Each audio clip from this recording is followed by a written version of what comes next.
Salut tout le monde, c'est Fredo pour le Vapelier. Aujourd'hui nous allons parler de quoi? D'une petite box Mecha double AQ qui nous vient de chez Anino Local, un modeur philippin dont notre sponsor a bien voulu nous prêter pour pouvoir en faire la revue. C'est une box petite, compacte et qui envoie correctement pour un mode mécanique. Petite précision, ce n'est pas à mettre entre toutes les mains, il faut bien gérer la loi d'Ohm. Allez, on se retrouve tout de suite en plan serré pour voir d'un petit peu plus près cette box.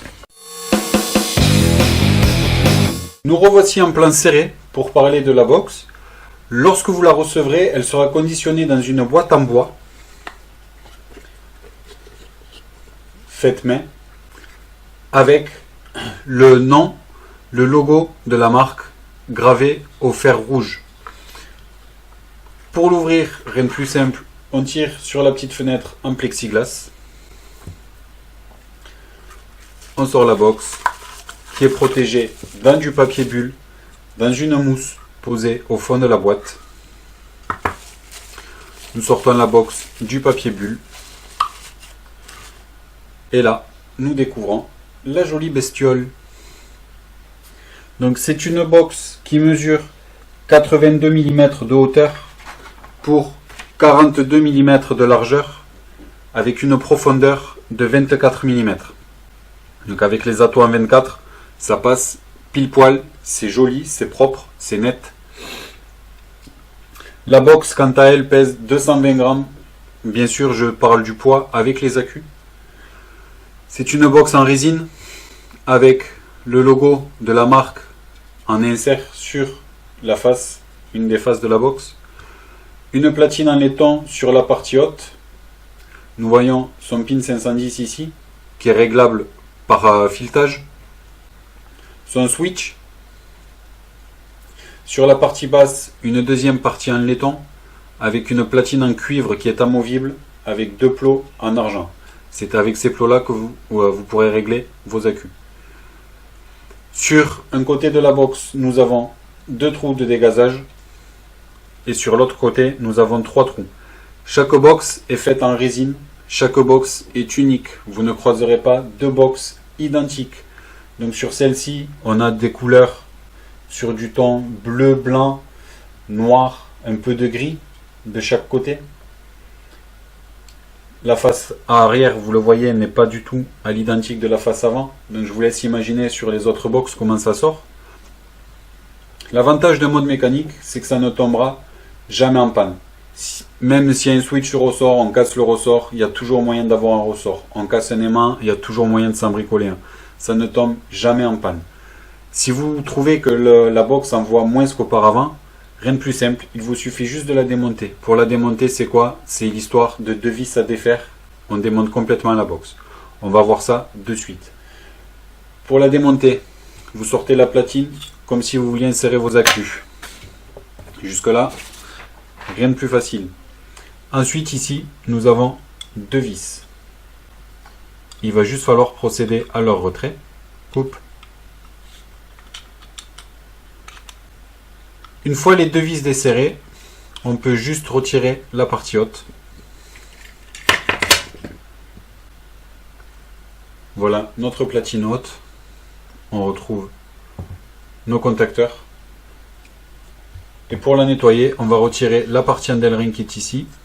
Et ça va nous permettre de nettoyer ici la petite plaque qui est en plaqué argent elle aussi, qui lorsque vous appuyez sur le switch va venir faire contact avec cette platine ici. Et ensuite pour le remontage, on vient réintroduire sa plaque ici.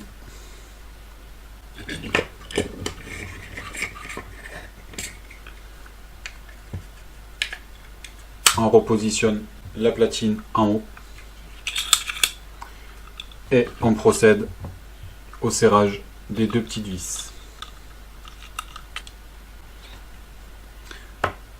Bien, une fois que la box est remontée, on va venir y loger les deux accus, donc dans leurs puits qui leur sont prévus. Le côté positif de chaque accu va aller sur la partie haute de la box. 1, 2, on n'a pas de ressort. Et on vient refermer la platine ici. On resserre nos deux vis.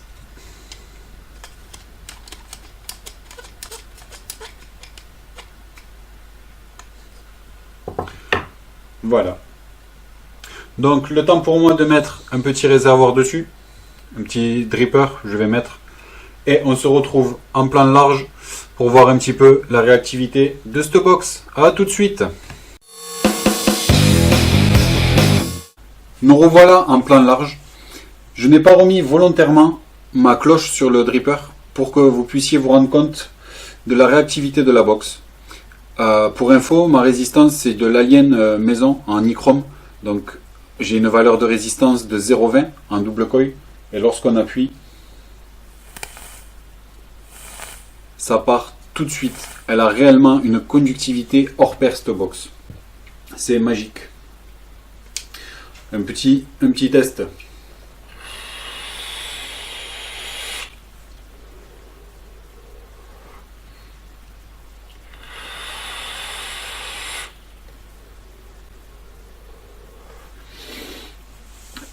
Petite précision également, mes accus ne sont pas chargés entièrement.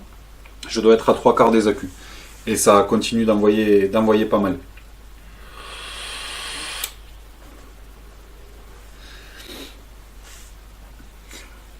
Sur ma box, j'ai un montage en 0,20. Rien ne m'aurait empêché d'avoir un montage en 0,5. Ça m'aurait envoyé tout autant. La différence sur mes cas, c'est que si on est un peu plus haut en valeur de résistance, la chauffe sera un petit peu plus longue. Mais le ressenti de vape sur un méca n'a rien à voir avec de l'électronique. On est vraiment sur une vape d'un signal lisse, plus lisse que les box électro haut de gamme qui puissent se faire sur le marché. La vape sur méca, c'est vraiment un monde à part.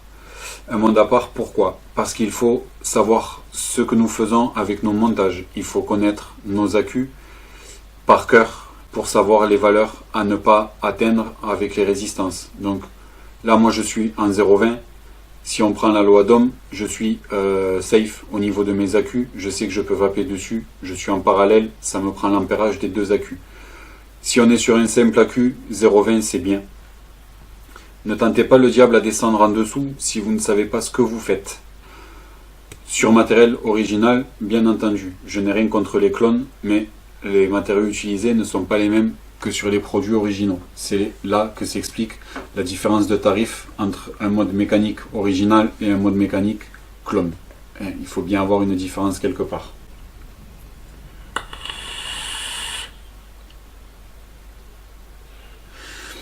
Donc vous pouvez monter, comme je vous l'ai dit, une résistance en 0,5 qui sera peut-être plus adaptée sur un tank. Donc du coup vous aurez plus de contenance. Avec un joli clairon reconstructible, si par exemple là je vais le mettre, comme ça vous aurez un petit aperçu. Le Squapix en XS, donc c'est le petit Squapix. Ça fait un petit setup aussi pas mal. Voilà, on a un petit setup sympa. C'est pas méga encombrant, c'est joli. Après ma vape moi se situe exclusivement sur dripper. Les tanks maintenant j'ai du mal.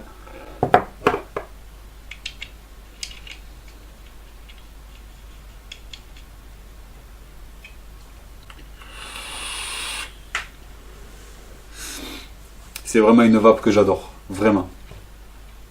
Donc pour conclure, c'est un petit produit, certes 180 €, mais vous avez l'opportunité d'avoir une box unique que vous ne croiserez pas à chaque coin de rue, comme une RX, comme une Exom, comme une DNA. Voilà, vraiment chaque pièce est unique. La qualité de vape sera la même, mais chaque pièce est unique. Les points positifs de cette box est que pour une double accu, on est quand même sur une box relativement compacte et légère. Ça prend pas de place, on le met dans la poche de la chemise, du pantalon, de la veste. Ça prend pas de place, on va pas trop la sentir, contrairement à d'autres box. Les points négatifs, personnellement, j'en ai pas vu.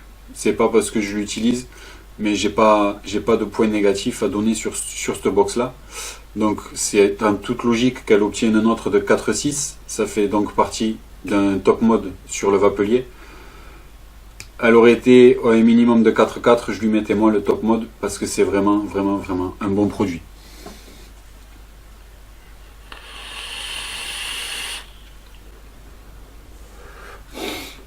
Bien voilà, ça en est fini pour aujourd'hui. On se retrouve dans pas longtemps pour une autre revue. Je vous dis à bientôt. Bye bye.